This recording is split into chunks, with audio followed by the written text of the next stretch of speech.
Saludos, compañeras y compañeros estudiantes, colegas en el aprendizaje. Yo me incluyo con ustedes. Hoy quiero tocar, para introducir el curso ya de una manera no oficial, sino encaminada, ¿no? Lo que queremos este trimestre, enfatizar los cursos. Hay que, como siempre, los cursos se deben renovar, más lo de historia, porque la historia, como la sociedad, pues estamos en una época que es bien cambiante, ¿no? Hace muchos años atrás, pues la historia se quedaba igual. Usted puede estar la misma historia de Puerto Rico y Estados Unidos, lo que hacían muchos maestros de escuela superior, y estaban 30 años dando el mismo contenido. Pero la realidad, pues, en los últimos años se ha vuelto fluida, cambiante, aunque siempre la realidad existe, ¿no? Está ahí, como les he mencionado en una presentación anterior, pero hay que adaptar los cursos, ¿no? Para que sea pertinente el contenido a lo que está sucediendo en la realidad y en la actualidad.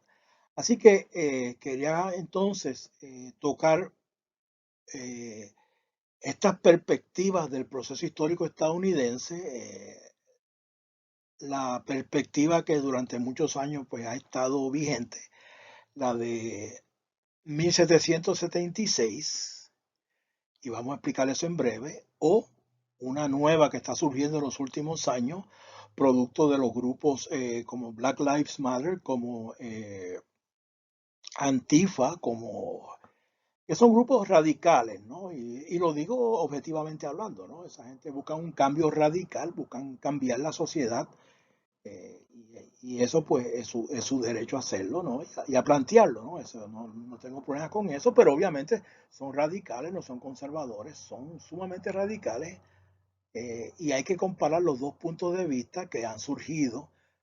Son perspectivas, ¿no? Visiones de mundo. Así que vamos a iniciar eso. ¿Cuál es la idea de esta presentación? Antes de continuar, es que ustedes tengan a la mano eh, la esencia de las dos perspectivas, ¿no? En qué se basa una, la tradicional, la de 1776, y esta nueva que están proponiendo algunos sectores intelectuales de la sociedad estadounidense. Fíjense que esto no surge del pueblo, ninguna de las dos, ¿no? Son grupos intelectuales, élites intelectuales, académicas, los que plantean estas cosas y entran en estos debates, ¿no? Y después el que triunfe pues se lo impone al pueblo, hay que estar claro en eso, ¿no? El pueblo tiene su tradición, sus creencias, que surgen de su experiencia personal y de su experiencia vital, ¿no? Y obviamente pues de su ascendencia familiar. Así que teniendo esto en cuenta, vamos a iniciar esta presentación de las ambas perspectivas. Fíjense que aquí comenzamos eh, con dos imágenes que yo entiendo que ilustran muy bien el punto y nos ayudan a entender unas cosas. La que está de fondo, pues la imagen tradicional de la firma de la Declaración de Independencia de los Estados Unidos, ¿no? Lo que eran las 13 colonias originales, eran colonias sujetas a la corona británica, ¿no? Y al gobierno británico, al Reino Unido, y cómo esas colonias pues deciden, ¿no?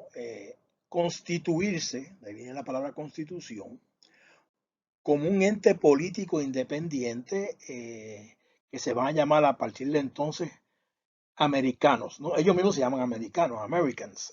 Claro, hay quienes plantean que americanos son todos los que viven en los dos continentes, ¿no? El norte y el sur de América, ¿no? Pero ellos como fueron la primera nación que se independizó, pues se atribuyen el sustantivo Americans, ¿no? Entonces, como ellos declaran esta independencia y a la vez deciden constituirse en una unidad nacional, por eso los lemas que aparecen en las monedas estadounidenses, ¿no? Que aparecen en el escudo de Estados Unidos, es E pluribus unum, de muchos uno, ¿no? Fíjense que esto es interesante, de muchos, ¿no? De muchas. etnias, de muchos seres humanos, de muchos individuos, pues vamos a constituir una nación, el pluribus unum, ¿no?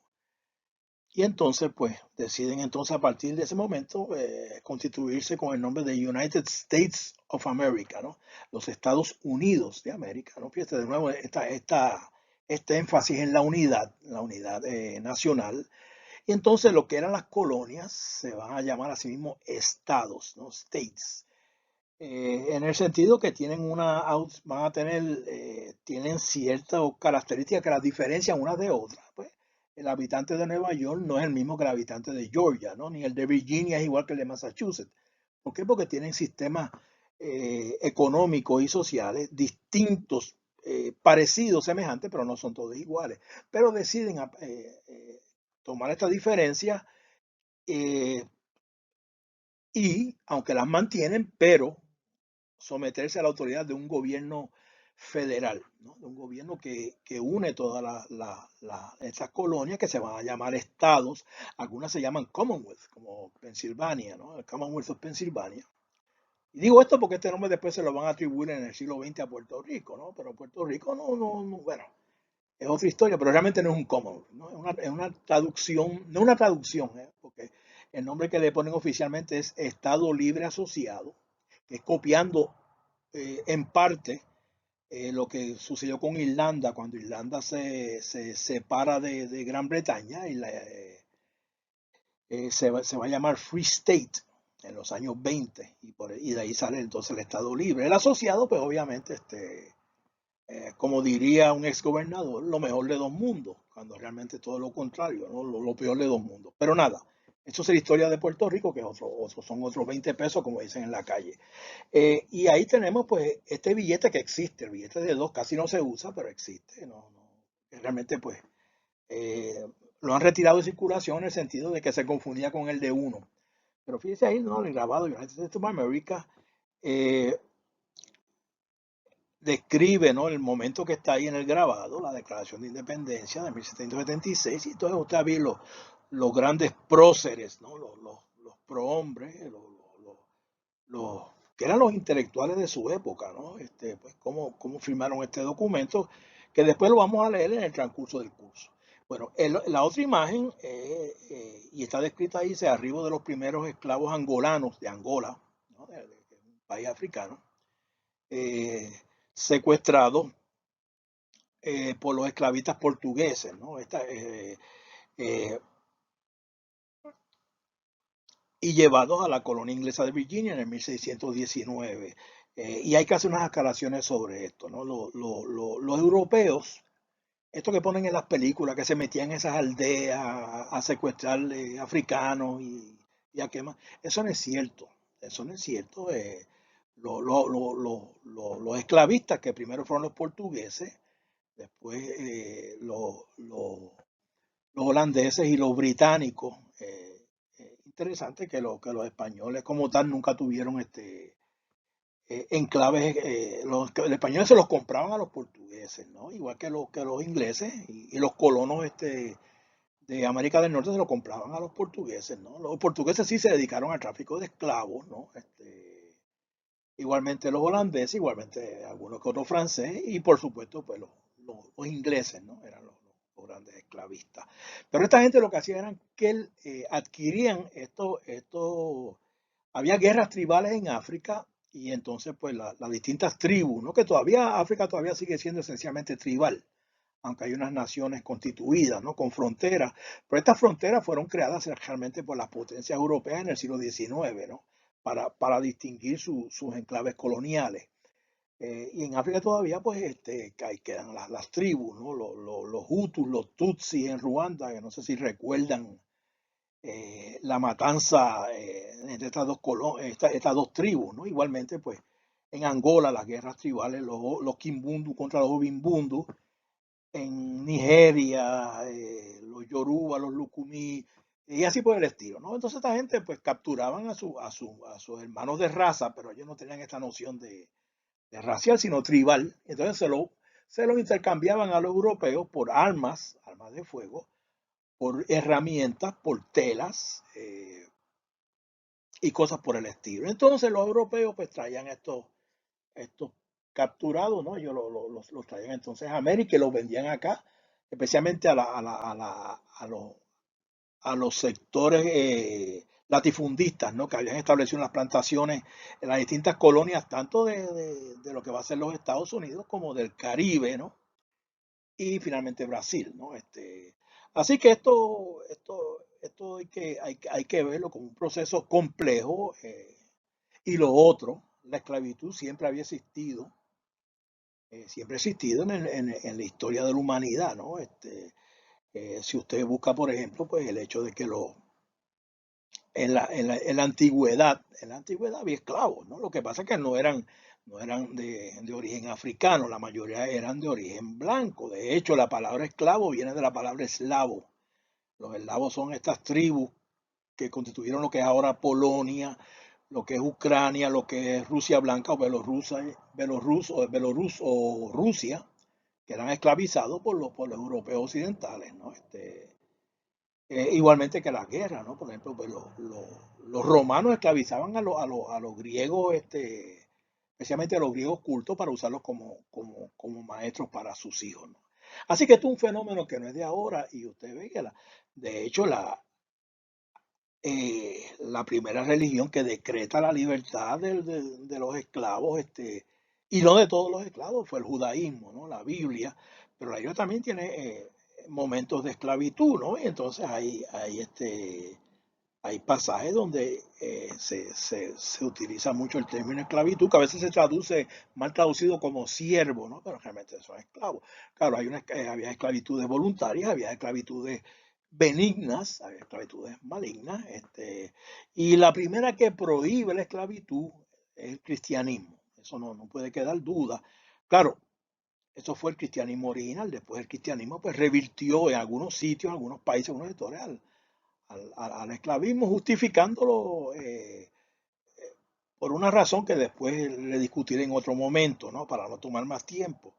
Pero no hay duda que en el caso de América, pues los esclavos eran de procedencia africana, aunque también los ingleses importaban a los blancos pobres como esclavos, ¿no? Pero para que estos esclavos, pues, trabajaban 7 años en lo que pagaban el pasaje de Inglaterra a Estados Unidos, perdón, a las 13 colonias, ¿no? Entonces no existía.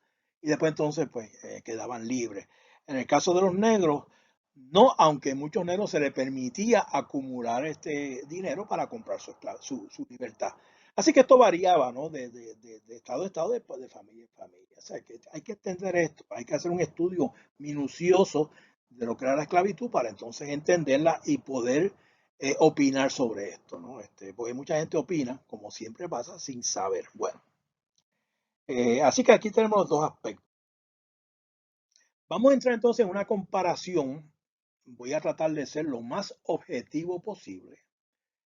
Objetivo quiere decir que voy a trabajar con los datos, ¿no? Con lo que dice cada una de las, de las posiciones, sin yo favorecer una a la otra. Las voy a exponer. Claro, yo tengo mi posición personal porque nadie es imparcial, ¿no? Los seres humanos no somos imparciales, tenemos unos prejuicios, tenemos favorecemos unas ideas sobre otras, una sistemas sobre otros, pero en la historia, pues el historiador debe ser objetivo, ¿no? Y el estudiante debe ser objetivo. O sea, usted compare de la manera más fría, más racional, la palabra racional, posible, y usted decide. Bueno, pues este proyecto que se originó hace como 3 años, se llama el proyecto 1619, eh, lo financia el New York Times, que es un periódico, siempre fue un periódico liberal, pero en los últimos años se ha movido a la izquierda radical, ¿no? Pero una izquierda muy emotiva, ¿no? Muy emotiva, ellos se basan en emociones, ¿no? Como dijo Alexandria Ocasio-Cortez, lo que importa son las emociones, ¿no? Lo que yo siento, ¿no? Independientemente de que sea o no verdad, ¿no? Eso también lo dice el presidente Biden. Biden que dentro de su eh, deterioro mental, y no lo digo por burlarme de él, pero él tiene, entre muchas de las frases que ha dicho últimamente, dice que él prefiere la verdad sobre los hechos. Pero realmente, si no hay hechos objetivos, no hay verdad. todo se convierte en una cuestión subjetiva, puramente interpretativa, ¿no? O sea, la verdad tiene que estar basada en hechos, en una concordancia con la realidad, como es, como fue. Y eso pues, yo lo he tocado en una presentación sobre la historia y su método. Bueno, ¿cuáles son las premisas fundamentales? La premisa fundacional del proyecto de 1619 fue que los Estados Unidos de América fueron fundados sobre la esclavitud africana.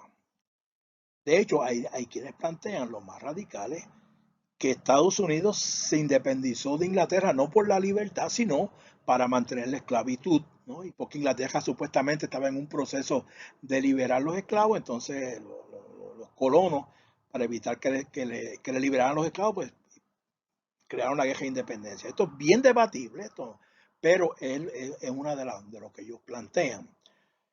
Por lo tanto, dice esta gente, su origen, ¿no? El origen de los Estados Unidos se debe ubicar en el 1619, cuando los primeros esclavos africanos fueron traídos como esclavos precisamente, los primeros africanos como esclavos, a la colonia inglesa de Virginia, que es la ilustración que les presenté en la diapositiva anterior. Bueno, la otra posición, que es la tradicional, que es la premisa basada en el informe que se llama 1776, que es un consejo que se creó, un consejo asesor, ¿no? Un grupo de intelectuales, historiadores, de la presidencia. Claro, esto se originó bajo Trump, y se supone que siguiera bajo Biden, pero Biden lo borró de un plumazo. Dijo que no, se negó a aceptar esto. Pero esta es la posición que durante 200 años estaba en Estados Unidos, y no solamente eso, y todo debe quedar claro. Todos los países de América hispana que se liberaron de España se basaron en la Declaración de Independencia de los Estados Unidos. México, eh, la Gran Colombia, después fue Venezuela y Colombia, ¿no? Argentina, eh, toda esta gente se basaron o sea, esta gente en aquella época, Bolívar era un gran admirador de la Declaración de Independencia y de la Constitución de los Estados Unidos, igual que toda esta gente de aquella época. Por eso que el nombre de México todavía se llama Estados Unidos Mexicanos, el nombre oficial. Y el de Venezuela fue Estados Unidos Venezolano. Y el de Brasil fue Estados Unidos do Brasil, ¿no?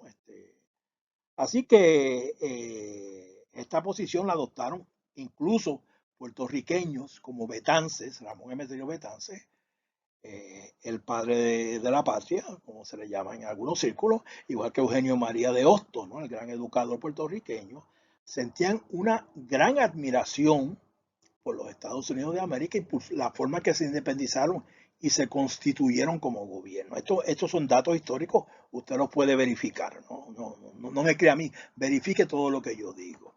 Pues esta otra premisa, que es la premisa fundacional, los Estados Unidos de América se establecieron como una entidad política original y distinta, ¿no? O sea, distinguible de Inglaterra y de otros países y de otros reinos, a partir de una declaración de independencia y una guerra revolucionaria para constituirse como nación independiente, como una república. La palabra es república, en oposición a monarquía.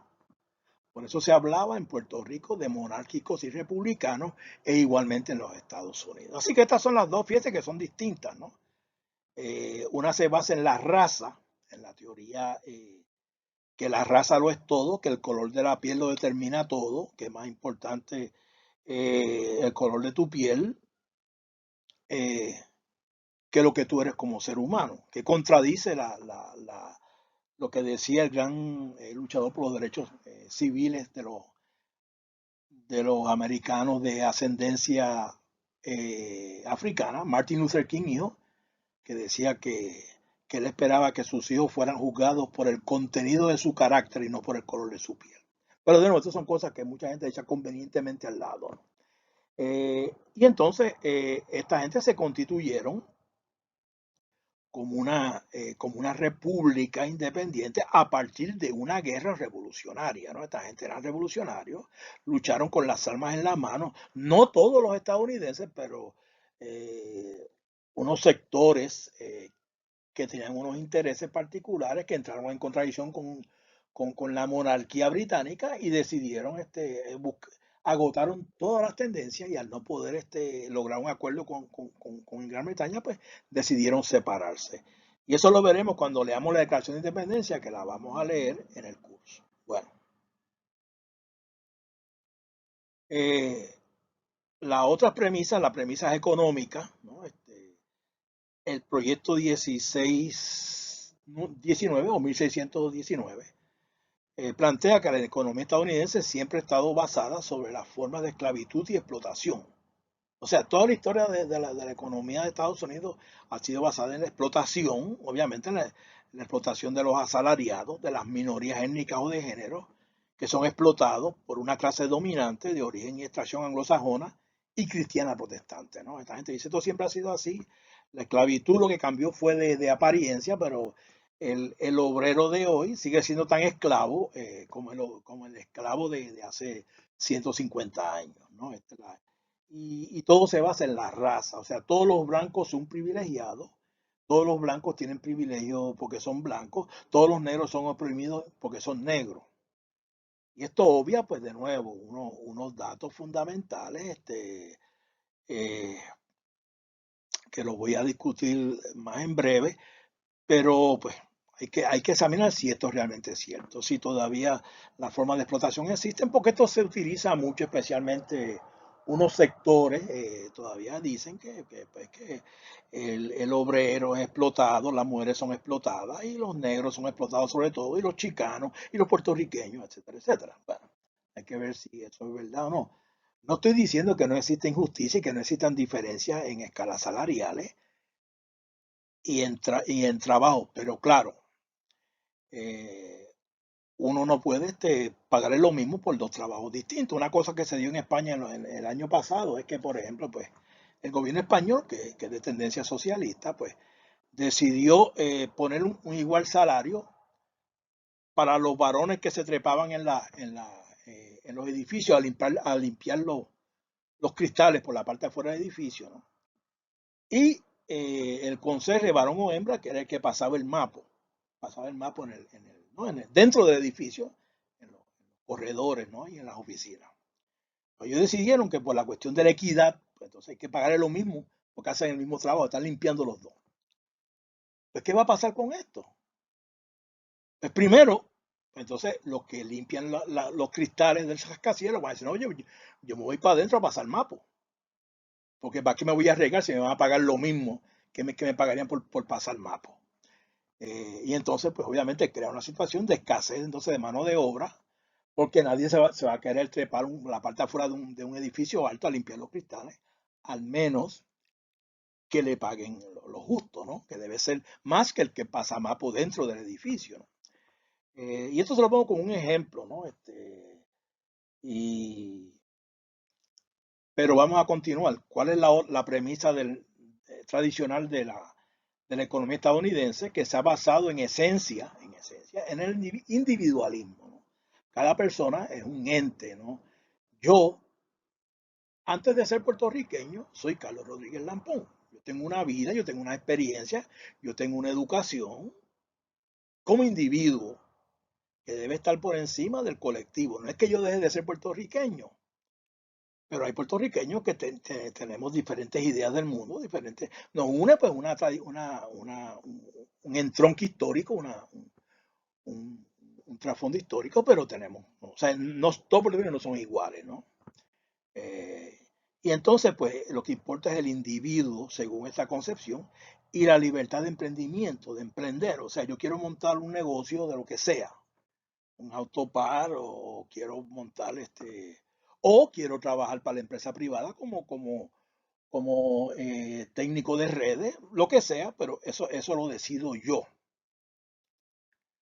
Y al claro, pues, al decidir yo, pues entonces toca tener malas consecuencias. Por ejemplo, después de que yo estudié historiador y ahora mismo yo estoy literalmente empleado a tiempo parcial eh, por un salario que no es el mejor. Pero claro, yo escogí esa profesión, por lo tanto yo no puedo estarme quejando de que me están explotando, de que soy un pobre infeliz, porque yo escogí esa profesión. Y eso se refiere, ¿no?, a la libertad de emprendimiento Y entonces los principios cívicos y jurídicos de los derechos irrenunciables a la vida, a la libertad y a la búsqueda de la felicidad para todos, ¿no? Estos son derechos irrenunciables. Hay quien dice, los que son religiosos, que son dados por Dios. Hay dice que no, que son pues, parte de la naturaleza humana. Como sea, son inherentes al ser humano, ¿no? Yo tengo derecho a la vida, que no es lo mismo que derecho a la salud, es otra cosa, ¿no? Yo tengo derecho a la vida. A la salud, pues, es cuestionable porque, por ejemplo, pues, si un virus me infecta, pues me voy a enfermar. Claro, tengo que buscar la manera y el Estado ayuda en eso a que me pueda curar. Pero yo no puedo decir al virus, yo tengo derecho a la vida, porque el virus no es un ente consciente. O sea, parte de su naturaleza es contaminarte, igual otras cosas más, igual que los accidentes, ¿no? Pero derecho a la vida en el sentido de que yo tengo derecho a nacer, a crecer y a desarrollarme como ser humano, eso es un derecho inherente, igual que el derecho a la libertad.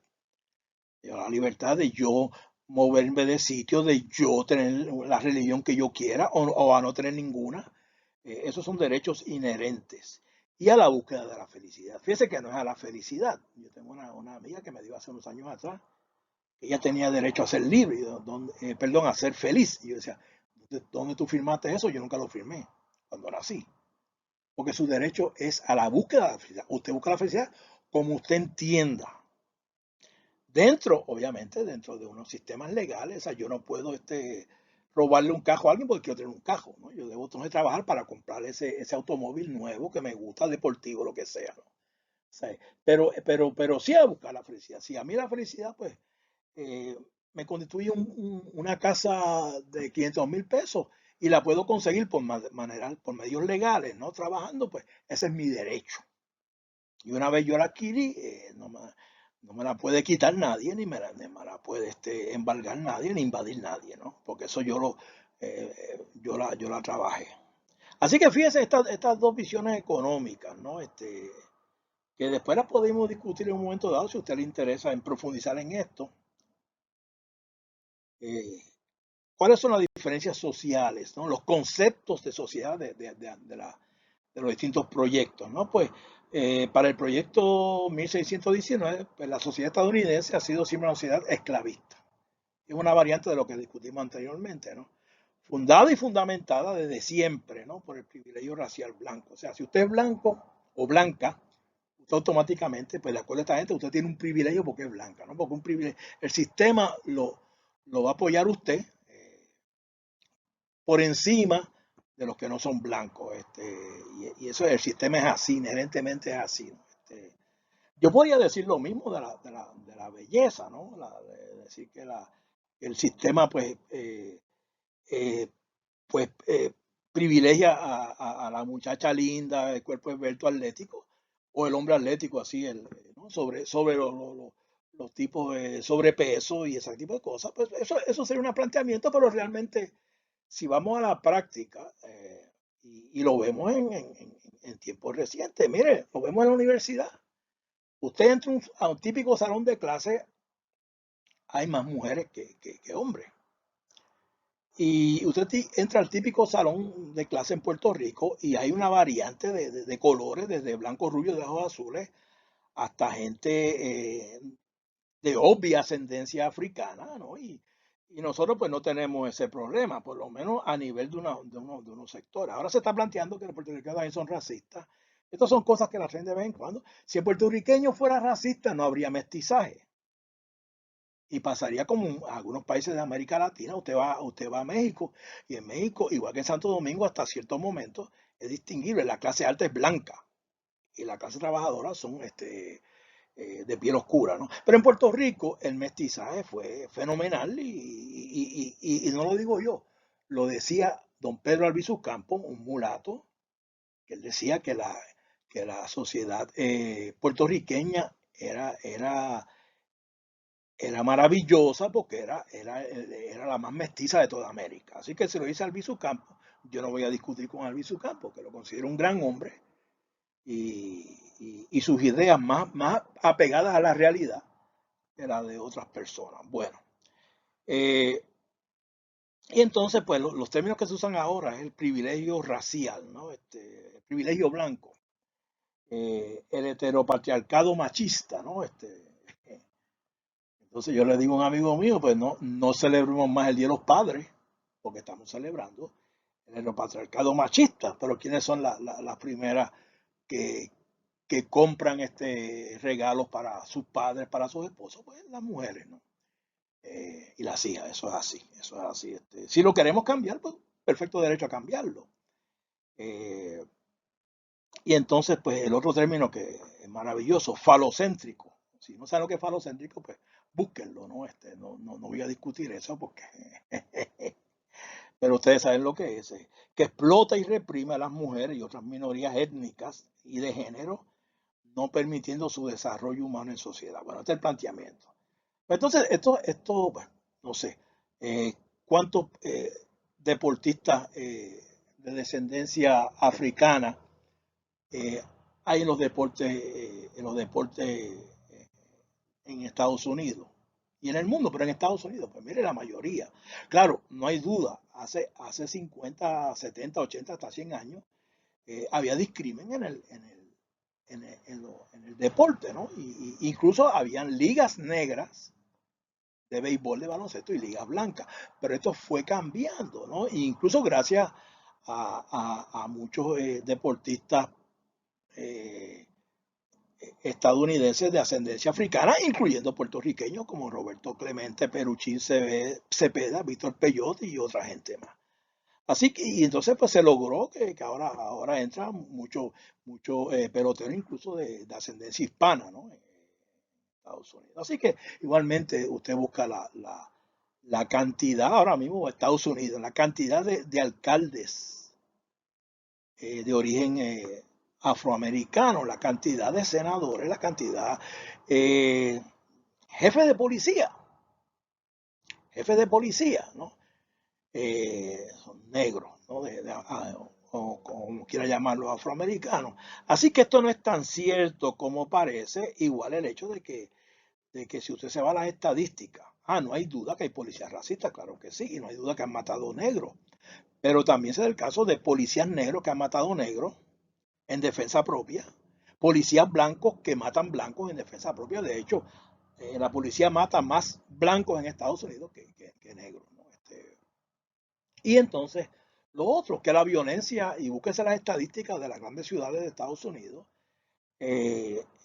los afroamericanos, mueren más afroamericanos a manos de afroamericanos por crímenes, ¿no? Crímenes de asalto, de violación, lo que sea, que, que de manos blancas. Así que estas cosas, pues, igualmente de las mujeres. ¿Cuántas mujeres usted encuentra en los salones ahora mismo?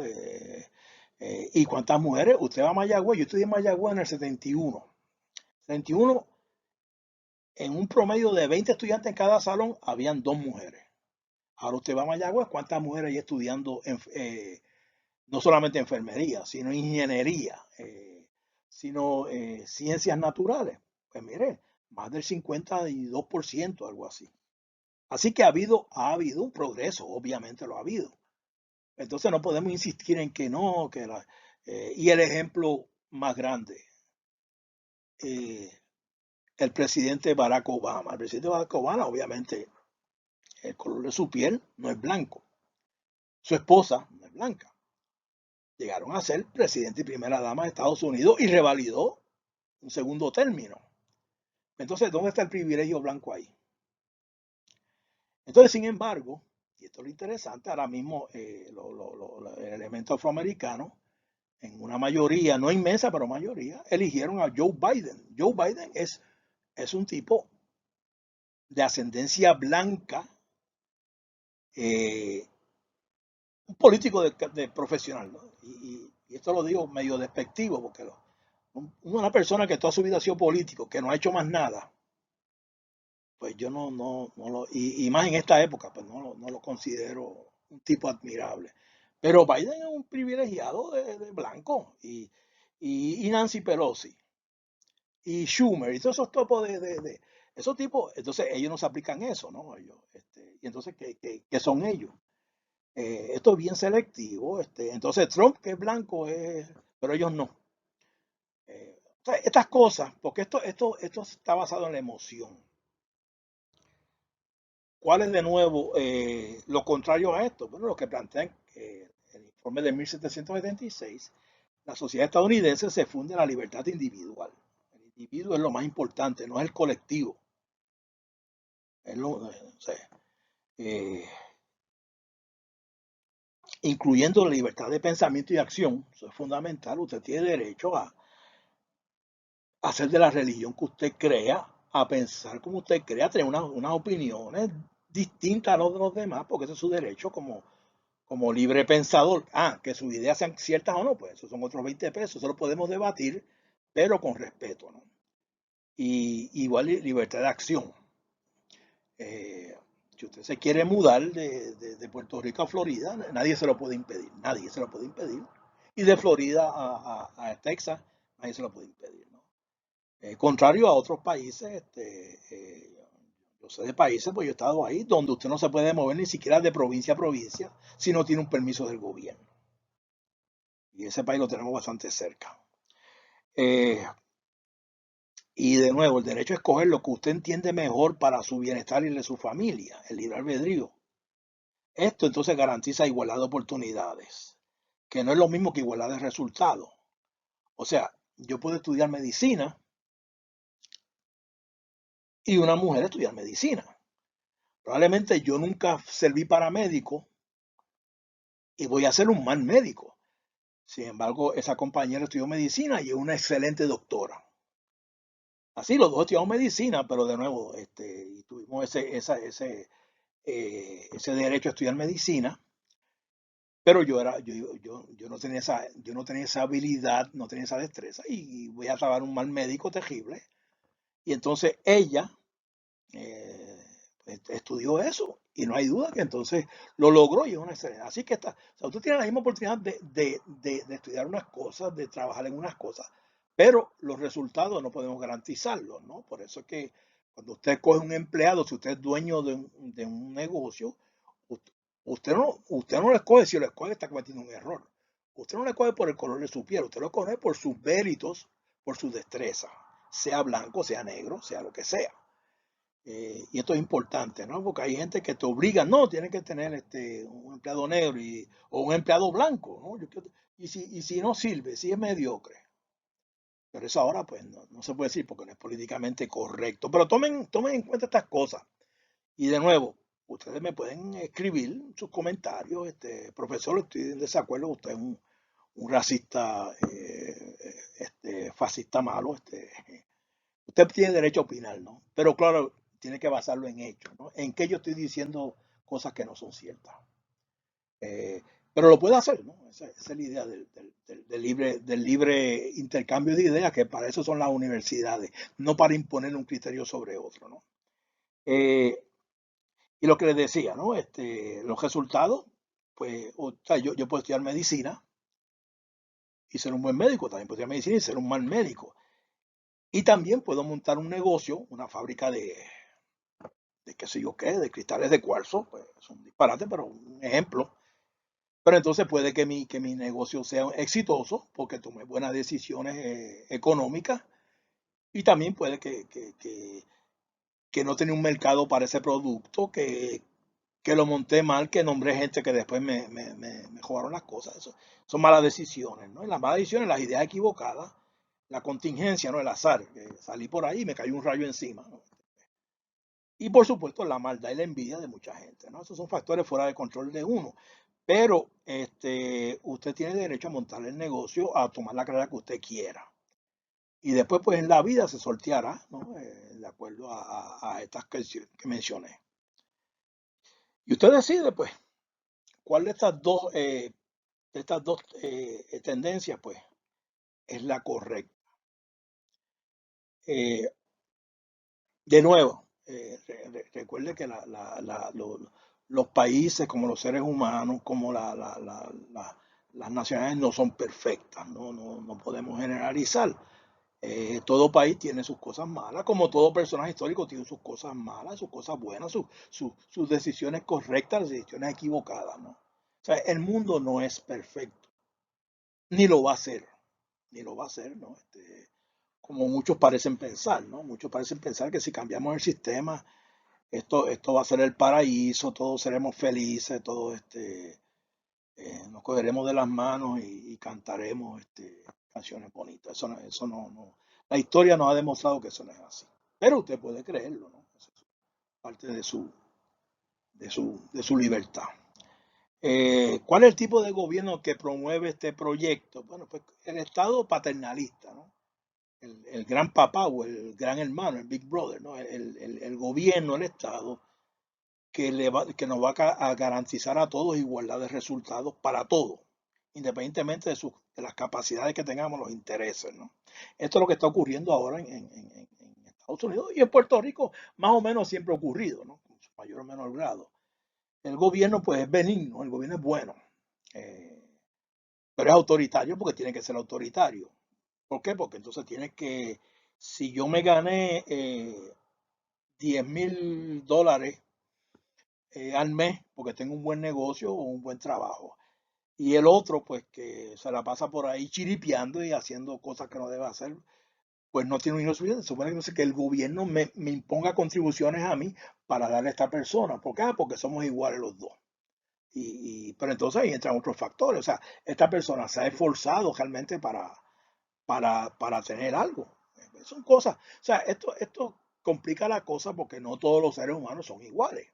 Y también vemos, yo me incluyo, los que tenemos mala suerte, porque tomamos decisiones equivocadas, ¿no?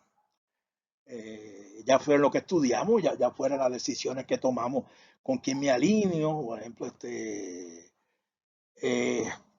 un partido político. Probablemente si usted, pues, está con el partido que ganó las elecciones, le va a venir muy bien. Si estuvo en contra de ese partido, pues no le va a ir tan bien, ¿no? O sea que son muchos factores, ¿no? No se puede garantizar igualdad para todo el mundo y menos redistribuyendo la riqueza, porque entonces el gobierno, el político, para ser más claro, me quita a mí lo que yo me gané honradamente para dárselo a alguien que no trabaja o que vive de otras cosas, ¿no? Claro, hay que hacer excepciones con los niños que no tienen familia, huérfanos, y con las personas que están incapacitadas por una enfermedad, ¿no? O por simple vejez, ¿no? Eso es cuestión de humanidad, ¿no? Eso es cuestión de humanidad. Si una persona que es mayor no puede valer por sí misma, no hay duda que entonces hay que intervenir para ayudar a esa gente. Yo prefiero que lo hagan instituciones caritativas a que lo haga el gobierno, pero hay que hacerlo porque somos seres humanos. Sin embargo, es interesante, en los últimos años, por ejemplo, como en Canadá, como en los países como Holanda, se está planteando los españoles últimamente de matar a los viejos. Claro, ellos no dicen matar, es como cuando matan a los pejos, que dicen que vamos a ponerlo a dormir. Realmente lo están matando, pero también hace con los seres humanos. Si está viejito, pues vamos a darte el privilegio de la eutanasia. Te vamos a ayudar a morir con dignidad. Realmente lo están matando, ¿no? Así que eso es una hipocresía que lo practican este tipo de enfoque, ¿no? Del Estado paternalista, ¿no? Eh, Así que hay que garantizar el derecho al bienestar, o sea, yo puedo ser un usuario de droga, que hay que decir que es una enfermedad. Yo entiendo que en última instancia es una decisión personal, porque yo he conocido gente que se han quitado de la droga y no la han usado más. Y hay gente que son débiles y han reincidido. Igualmente penoso. Pero si esta persona se sigue metiendo droga, ¿qué voy a hacer? ¿Qué puedo hacer yo? Esa persona toma decisiones, ¿no? Que son buenas o malas, porque esa persona es un ser humano, o sea, no es un animal. Así que fíjense cómo esta visión, ¿no? Eh, entonces lo otro que está basado en esta idea es que estas ideas deben aplicarse a nivel global, internacional, ¿no? Para lograr la unificación cultural del planeta. Claro, esta unificación cultural yo entiendo que realmente es una cuestión económica. O sea, eh, los que están detrás de esto son gente que le interesa vender unas mercancías, ¿no? A manera global, ¿no? Y usted lo ve, por ejemplo, estas grandes compañías que hacen mercancía en China, donde los comunistas chinos explotan a su gente, que trabajan por un sueldo de hambre. Entonces, por eso que la mercancía china es más barata, porque O sea, estas son cosas que nadie ve. Todo el mundo dice, no, los chinos son socialistas, un sistema maravilloso de socialismo, pero realmente ellos explotan a su propia gente para producir mercancía barata, para entonces vendernos a nosotros. Así que estas cosas hay que tener cuidado con estos proyectos globales, ¿no? Y de unificación cultural. Claro que también está el otro extremo dentro de esto. Por ejemplo, hay uno de estos sectores que dicen que si yo me pongo un sombrero mexicano, yo me estoy apropiando de la cultura mexicana. Que si yo bebo tequila, me estoy apropiando de la cultura mexicana, porque supone que yo beba ron hecho en Puerto Rico. Pues estos son los extremos, ¿no? Ya esto raya en la locura, casi locura.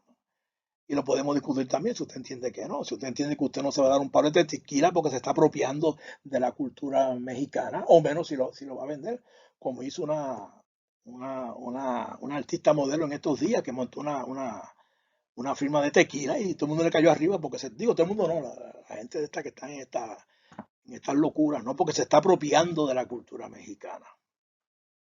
Así que los que creen esto, pues no vean más tequila, no vean más cerveza, porque eso es cultura europea o incluso egipcia. Bueno, esto es la de no parar. Bueno. ¿Cuál es el gobierno que promueve entonces la otra tendencia basada en la Declaración de Independencia de 1776? Plantea que el tipo de gobierno promovido debe ser el menos gobierno posible. Entre más chiquito sea el gobierno, mejor. Esto lo decía Thomas Jefferson. Un gobierno que sí debe garantizar la libertad de los seres humanos a decidir sus creencias, libertad de conciencia, por ejemplo, y su derecho a forjarse su vida, ¿no? La libre empresa, escogiendo lo que entiende le conviene mejor sin imposiciones de parte del Estado. Y obviamente, pues, la libre empresa conlleva que usted tiene que trabajar para adquirir no solamente conocimiento, sino también para adquirir dinero. Eso es, porque usted no puede vivir en este mundo sin dinero y en ningún mundo. Mire, si usted quiere ver un ejemplo, ¿cuál es la moneda que está usando ahora Cuba socialista y Venezuela socialista? El dólar. Y eso es, ¿por qué está usando el dólar imperialista? ¿Qué pasó con sus monedas nacionales? Eso son preguntas que hay que hacerse, ¿no? Igual que por qué razón Venezuela, que tiene la escasez de petróleo más grande del planeta, tiene que estarle comprando gasolina a Irán. O por qué Cuba, que tiene miles y miles y miles de escuelas de terrenos baldíos, no tiene polleras y tiene que comprarle el pollo a Canadá. Cosa que hay que preguntarse. Y eso nos lleva a esta parte, ¿no? La visión de esta gente es basada en el nacionalismo. La idea de que cada nación es única y debe gobernarse de la manera que su gente entienda es la más conveniente. Claro, nacionalismo se ha vuelto una mala palabra de Trump para acá, ¿no? Unas cosas que critican a Trump, que es un nacionalista. Pero entonces, ¿dónde catalogamos a don Pedro Albizu Campos, una de las figuras más egregias de la historia puertorriqueña? Albizu era un nacionalista y lo decía abiertamente. Entonces, ¿el nacionalismo es bueno o es malo? Pues tenemos que decidirnos, ¿no? Bueno, no podemos alabar al Albizu y criticar al nacionalismo. Eso no hace sentido, ¿no? Bueno, eh, de nuevo, lo que le decía, las bases ideológicas de cada visión del mundo, ¿no? En el caso del proyecto 1619, está basado en un progresismo radical, liberal de izquierda, ¿no? Esta clasificación de izquierda son etiquetas, pero así se le llama a este tipo de ideología, ¿no? Que asume que el ser humano es bueno por naturaleza, la bondad inherente del ser humano, pero que debe, sin embargo, ser edificado y guiado por el Estado, un Estado benigno, un Estado paternalista, que regule su actividad y su educación por su propio bien y el de su familia. O sea, de acuerdo a esta teoría, usted no tiene la capacidad de dirigirse usted mismo. Entonces, por eso tenemos estas élites, estos ungidos, ¿no? Estos intelectuales que están inspirados por algún tipo de sabiduría cósmica, que son los que saben lo que te conviene a ti o no. Claro, usted tiene la opción de decir no, o de decir sí, sí, sí, guíame, ¿no? Guíame por la senda del bien. Esto es una visión esencialmente agnóstica. No tiene que decir que no creen absolutos, que todo es relativo, ¿no? Que no hay manera de saber la realidad. Esa es la tendencia agnóstica, ¿no? Que se significa mucho con los postmodernos, con la teoría racial crítica y este tipo de ideología. Entonces está el otro lado, ¿no? Que es básicamente el conservadurismo en el sentido, no es que no quiere el cambio, sino que hay que valorar las tradiciones, ¿no? Las tradiciones que formaron parte, que formaron la nacionalidad. Eh, y entonces basado en la libertad. La libertad del ser humano es básicamente imperfecto, pero su derecho a la libertad incluye su derecho a equivocarse, eh, pues no se puede infringir, no se le puede quitar. Esto en esencia es deísta y teísta. Esta gente cree en absolutos, absolutos morales, y la fuente de estos principios absolutos morales pues es la creencia en un ser superior, ¿no? Que se le puede llamar Dios, le puede llamar Alá, como hacen los musulmanes. eh, Incluso pues o otro tipo de término, ¿no? Así que estas son básicamente estos son los contrastes. Ahora usted, como puertorriqueño, o como ser humano individual, eh, pero si son puertorriqueños, pues debe tratar de averiguar, esto no es una asignación, pero sí, cómo piensan las élites puertorriqueñas, ¿no? Intelectuales, académicos, respecto a lo anterior. Y eso me incluye a mí como profesor. Aplicaría lo mismo que dicen esta gente a Puerto Rico y al resto de América. O sea, en Puerto Rico debemos empezar a contar la historia de Puerto Rico desde el grito de Lares o desde que llegaron los primeros esclavos. Eh, y entonces debemos renunciar al español como idioma, porque es el idioma de los conquistadores, y aprender el arahuaco. Esas son cosas que hay que plantearse, ¿no? Si usted piensa, escoge una de estas dos, porque usted tiene que ubicarse en alguna de estas dos visiones de mundo, ¿no? Perspectivas. Lo otro, ¿cómo piensan los sectores productivos puertorriqueños? O sea, sectores productivos, ¿quiénes son? Los empresarios, los comerciantes, los agricultores, la gente que produce, o los que trabajan en empresas que producen, o dan servicios también, ¿no? Son gente productiva respecto a esto, ¿no? Claro, ¿cómo piensan los políticos? Y los políticos son personas en su mayoría improductivas, ¿no? Yo conozco gente que han vivido toda su vida desde de la política, ¿no? Ya sea popular e independentista, estado librista, estadista, como quiera llamarlo, ¿no? El tipo que nunca han dado un tajo, solamente viviendo ¿no? de los puestos políticos y de los partidos. ¿Qué piensan ellos al respecto? Y entonces, ¿cómo piensan los grupos de intereses particulares? Usted sabe que hay grupos de intereses particulares, ya sea los que se dividen por género, eh, los que se dividen por etnias, ¿no? Eh, por ejemplo, en Puerto Rico pues tenemos una comunidad dominicana que convive con nosotros, que yo los considero personalmente hermanos y hermanas, eh, pero tienen otro trasfondo histórico-cultural, aunque básicamente somos caribeños, pero hay una variante. ¿Qué piensan ellos? ¿Y cómo piensa el pueblo en general respecto a lo anterior? Y cuando digo pueblo general, me refiero a los que están por ahí guiando camiones, los que están limpiando las calles, los que tienen los empleos más poco pagados, eh, los que usted los ve en los chinchojitos, en las barritas, en los viernes a la cerveza, o en las lechoneras los domingos bailando, aunque hace tiempo que no se bailan las lechoneras por la pandemia. ¿Qué piensa esta gente? Y hay una comparación de esto, ¿no? Y sobre todo, ¿qué piensa usted? Esto es importante. Así que dicho esto, lo voy a dejar aquí. He hablado bastante porque esta cosa es... Pero esto va a estar disponible para que lo escuchen y voy a poner también la presentación para que la puedan leer y examinar como documento. Así que gracias por su atención y ya seguiremos con los temas que me parecen sumamente importantes e interesantes, ¿no? Yo creo que espero que nadie haya perdido el interés con esta conferencia. Hasta la próxima entonces.